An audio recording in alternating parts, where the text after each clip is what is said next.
네, 가결, 부결 얘기가 워낙 뜨거워서요. 살짝 옆으로 벗어나 볼까 하는데요. 한동훈 장관이 이재명 대표와 관련해서 이런 이야기를 남겼습니다. 영상으로 만나보시죠.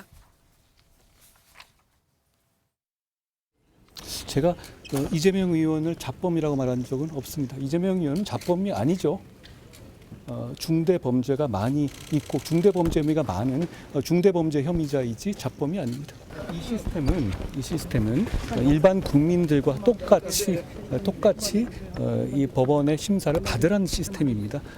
그 이후 상황은 당연히 일반 국민과 똑같이 진행되는 것이고 그것이 뭘 딱 정해놓고 하는 것은 아니니까요. 제가 더 말씀드릴 게 없네요.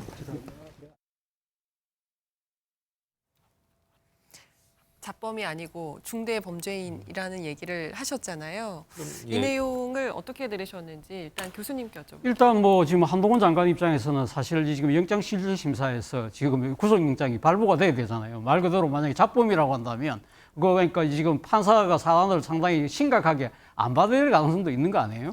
그러니까 이제 그런 영장실질심사를 대비한 그런 측면도 있고요. 그리고 또 하나는 본인 입장에서는 지금 이재명 대표 쪽에서 이야기하는 것이 정치 탄압이다, 보복이다고 이야기를 하는데 그런 것이 아니라 진짜 실정법 여러 가지를 위반한 중대 범죄자라는 부분을 상당히 강조하고 싶은 거겠죠. 그러나 이 국무위원이 저는 저렇게 이 바깥에서 그러니까 지금 그러니까 국회 본회의 놓을 때마다 이 기자들이 일종의 뭐랄까요, 적적 문답을 하는 일종의 예전에 얼마 전까지 유행했던 단어로 얘기하면 도어스태핑 하는 거 저는 정말 좀 부적절하다는 생각이 듭니다. 예. 근데 김의겸 더불어민주당 의원이 라디오 방송에 나와서 그런 얘기를 했어요. 이번에 영장 심사를 담당하는 유창훈 부장판사죠. 영장 실질 심사를 담당하는. 유창훈 판사가 한동훈 장관과 서울대 구의학번 동기다. 이게 지금 법무부가 재판부가 그러니까 쉽게 말하면 한 장관이 판사까지 이렇게 딱 해서 이렇게 하는 거다 이런 식의 이제 얘기를 했어요. 그러니까 법무부가 가짜 뉴스라고 이제 펄쩍 내놨는데 가능성이 있는 얘기예요. 유창훈 변호사가 한동훈 장관하고 구의학번 동기여서 이재명 대표에게 구속영장을 발부할 거다. 그 서울법대가 지금은 로스쿨이 생기면서 없어졌습니다만 예. 정원이 270명입니다. 그러니까 있을 때 당시에는 그래서 A, B, C, D 반 4개 반으로 나눠져 있는데요. 사실 반이 틀리면 서로 잘 몰라요. 그리고 지금 유창훈 부장판사만 해도 사법연수원 29기니까 대략 법조인 생활을 25년 가까이 한 분이거든요. 예. 대학 동기가 법무부 장관이라고 영장 발부 쪽으로 기울어진다? 예.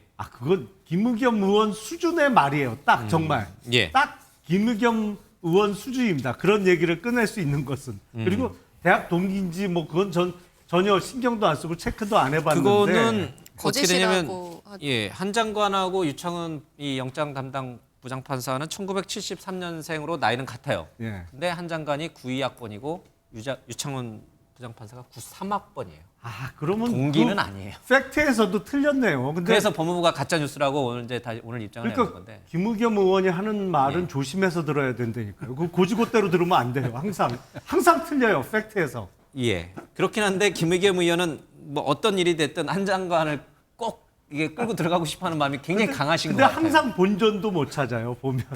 제가 그래서 도발이라는 표현 제가 예. 지난번 방송에 썼는데 도발을 하는 거예요, 자꾸. 그러니까 김의겸 의원이야말로 진짜 저는 그 야구로 치면은 일할 타자도 안 돼요. 그러니까 헛스윙과 헛방망이질이 너무 심해가지고 예. 감독이라면 선수 기용 안 할 정도의 사실 지금 타율을 보이는데 오늘도 또 헛방을 한 거죠. 그리고 유창훈 판사에 대해서는 또 보수 진영에서는 또 이렇게 말하는 진보 진영 쪽에 또 유리한 말하자면 구속 적부심에서 했다고 또 우려를 하는 사람 또 그런 게 있어요. 그래서 저는 이것이야말로 영장 전담 판사의 그런 양식과 소신 그리고 법 철학에 맡길 문제지 이걸 가지고 동기니까 이걸 봐줄 것이다? 아니 이것이야말로 정말 일차원적인 생각 예. 아니겠습니까?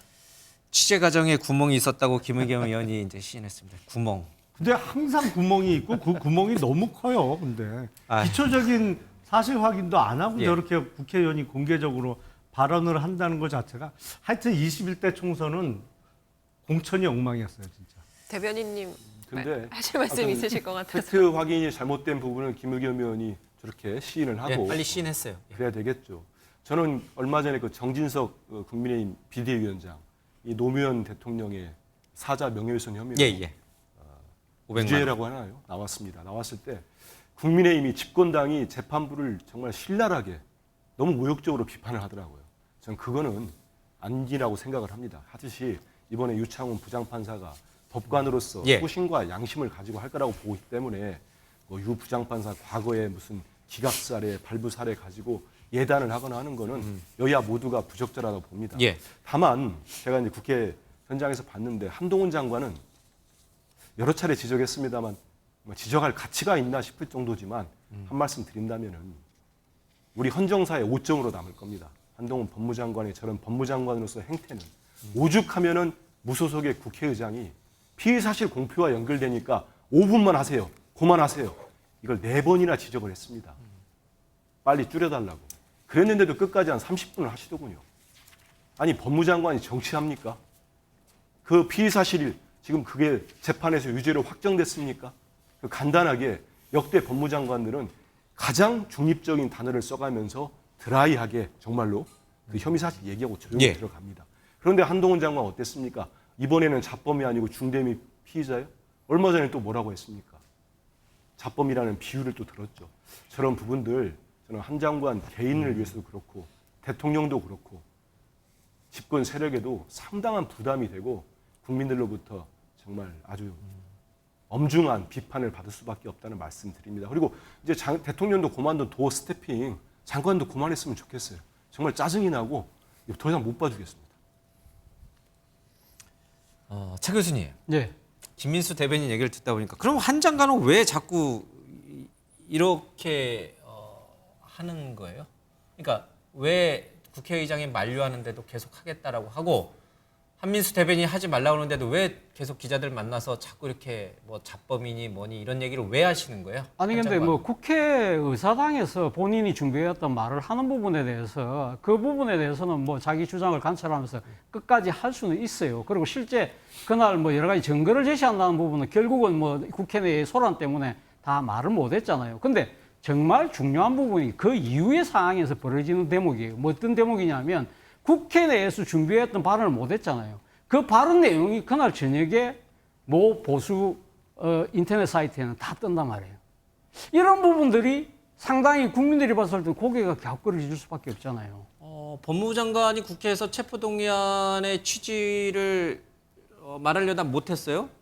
아니 그러니까 그건 공개되는 아니, 내용, 공개해서는 안 되는 내용인가요? 아니요. 제가 드리고 싶은 이야기는 그러니까 체포동의안에 대한 이야기는 충분히 다 하고 왜 이것이 필요한지 거기에 대한 증거 부분까지 이야기하려고 했는데 예. 그 부분도 국회 소란이 없으면 그냥 할 수 있어요. 할 수 있는데 결국은 이 국회 여러 가지 문제들 때문에 못했잖아요. 못했다고 한다면 그걸 다음 기회에 하든지 아니면 뭐 나중에 뭐 법사위에서 물어보면 이야기를 하든지 해야 되는데 그러한 부분들이 거의 리얼타임으로 언론에 보도가 된다는 거예요. 그 한 장관이 그거를 보수 유튜브나 그 이런 데도 했는지는 모르겠어요. 줬을 그러니까 뭐 가능성. 그 언론사가 취재력이 워낙 탁월했기 때문에 입수를 했는지는 모르겠지만 그것이 거의 리얼타임으로 그것이 언론에 공개되는 형태. 리얼타임이라고 하면 거의 동시에 거의 시간이 실시간으로. 별로 많지 않은 간격이 벌어지지 않은 상황에서 그날 저녁에 제가 그거를 인터넷에서 다 봤기 때문에 그런 상황이라고 한다면 이러한 상당한 내밀한 정보들이 어떻게 언론에게 공표될 수 있을까?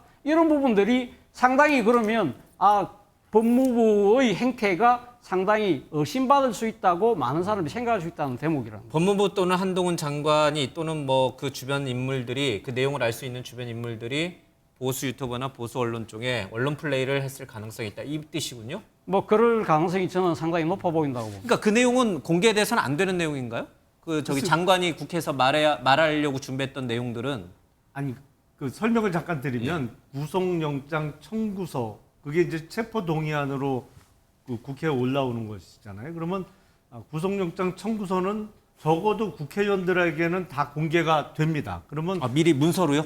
그 본회의 모니터에 다 뜨죠. 본회의장에 설치된 모니터에 장관이 하는 말이 그렇죠. 클릭하면 거기 보면 구속영장에 기재된 범죄 사실이 쫙 기재가 돼 있고요. 예. 그 이후에 구속을 필요로 하는 사유 그 부분의 증거에 대한 설명이 쭉 나오거든요. 그러니까 한동훈 장관 혼자만 갖고 있는 자료가 아니고 그거는 적어도 목요일 그 오후 2시 이후에는 전 국회의원에게 그리고 국회에 전달되는 과정에서 많은 사람들이 볼 수 있는 자료가 이미 된 돼버렸다? 거예요. 그러니까 그게 한동훈 장관이나 법무부에서 어떤 언론에 흘렸다 이렇게 절대로 단정할 수 없는 사안입니다. 그거는 국민의힘 의원이 했을 수도 있네요. 민주당 의원이 했을 수도 있겠죠. 예, 같은 맥락입니다. 예. 그러니까 이 부분은 조금 이제 우리 김용남 의원 얘기가 맞는 것 같지 않은지 제가 잘 모르겠지만 일단 얘기를 들어보니 이미 많은 사람들이 알 수 있을 만한 자료였다. 이런 그럼요. 뜻이군요. 예, 예. 예.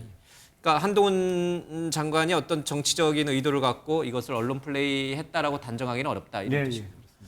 알겠습니다. 근데 이게 한 장관이 그러니까 민주당 의원을 계속해서 이제 한 장관을 표적화하는데 이게 뭐 성공할 수도 있고 성공하지 않을 수도 있는데 그 어느 경우든 성공하든 성공하지 않든 결국 한 장관의 이름은 계속 언론에 노출이 되고 한 장관의 정치적인 주가는 계속 올라가는 것 같아요.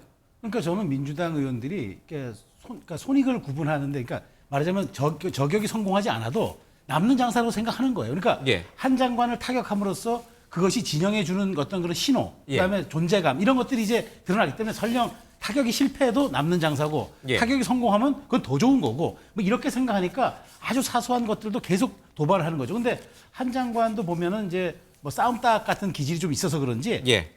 물러서질 않지 않습니까? 근데 그런 점에서 놓고 보면 저는 지난번 체포동의안대 그 국회 본회의장에서 읽을 때 많은 언론사들이 생중계를 했잖아요. 예. 제가 보기에 그때 아마 시청률로 치면은 국가대표 한일 경기전 이상 나왔을 겁니다. 그런 주목도를 또 말하자면 한동훈 장관 같은 경우에는 굉장하게 지금 좀 누리고 있기 때문에 저는 이런 것들이 상승 효과를 내면서 이른바 갤럽에서 조사할 때는 차기 지도자 조사할 때는 주관식으로 묻는단 말이에요. 예. 누가 더 생각나냐 묻기 때문에 한동훈 장관이 높게 나올 수밖에 없는 구조가 되는 거죠. 그런 측면에서 민주당 의원들도 한동훈 장관의 주가 상승 혹은 인지도 상승에 상당 부분 기여하고 있다. 이 점은 저는 분명히 보입니다. 네. 어쨌든 체포하는 가결이 됐고요.